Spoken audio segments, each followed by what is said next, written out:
معاشرہ بدل گیا، حالات کے تیور تبدیل ہو گئے، بغاوتیں بھر گئیں، وفاؤں نے دم توڑ دیا۔ مغرب کی تہذیب سوائے تکلف کے اور کچھ نہیں ہے، اور چہرہ جو روشن نہ ہو تو کیا حاجت گلگونہ فروش، نئی تہذیب تکلف کے سوا کچھ بھی نہیں ہے۔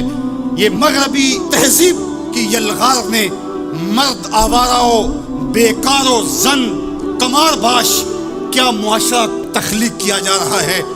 میرے حضور کے غلاموں، آؤ ہم نے دین حضور سے لینا ہے، اور یہ سارے چونچلے اور یہ ساری مغربی وظیفہ خور تنظیمیں یہ دم توڑ کے رہ جائیں گی۔ اس کائنات کے اندر اور اس وطن کے اندر جھنڈا لہرائے گا تو محمد عربی کے نظام کا ہی لہرائے گا۔ ہم حضور کے دین کو کھڑا کرنے کے لیے اور حضور کے نظم کو غالب کرنے کے لیے اپنی زندگی کے ایک ایک سانس کو حضور کے نام وقف کریں گے۔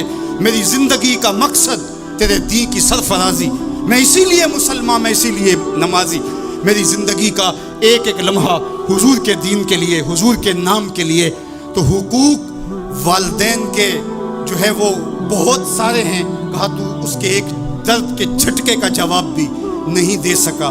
ماں اولاد سے جو محبت کرتی ہے اور جو ماں کے حق ہیں وہ اتنے زیادہ ہیں کہ کسی پیمانے میں اس کو تولا نہ جا سکے۔ میں کہا کرتا ہوں سمندر کی پاتال تک تو کوئی پہنچ گیا ہوگا، لیکن ماں کے پیار کا کنارہ آج تک کسی نے نہیں پایا۔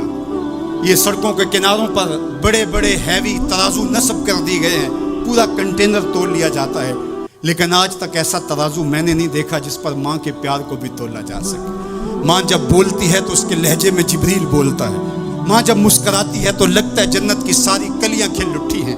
اللہ نے ماں کے سینے میں وہ درد، وہ درک، وہ محبت، وہ چاہت، وہ پیار کا جہاں آباد کر دیا کہ سید خورشید گیلانی نے کہا تھا کہ اونچے ہوٹلوں میں کھانا کھانے میں وہ سرور کہاں جو چولہے پر بیٹھ کے ماں کے ہاتھوں سے پکی ہوئی چپاتیاں کھانے میں ملتا ہے۔ اور کہا اونچے اونچے اسٹیجوں پہ حضرت صاحب، عالی جناب، مفتی صاحب، قبلہ عالم، کیا کیا لفظ سننے کو ملتے ہیں، لیکن ان لفظوں میں وہ چاشنی کیا جو ماں کی زبان سے اوئے مٹھو اور اوئے ببلو کے اندر رکھی گئی ہے۔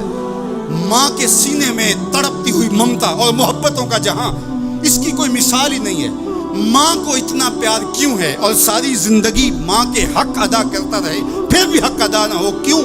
اس لیے کہ ماں نے جنم دیا ہے۔ یہی جواب ہے نا آپ کا کہ ماں اتنا پیار اس لیے کرتے، اس کے حق کتنے ہیں کہ میرے حضور نے کہا پھر ماں، پھر ماں، پھر ماں۔ اتنے حق کیوں ہیں؟ اس لیے کہ اس نے جنم دیا ہے۔ میرے جملے کو بار بار آپ نے سنا ہوگا، پھر سن لیجئے۔ جس نے جنم دیا ہے اس کو اتنا پیار ہے اور اس کے اتنے حق ہیں، تو جس نے خلق کیا ہے اس کو کتنا پیار ہوگا اور اس کے کتنے حق ہوں گے۔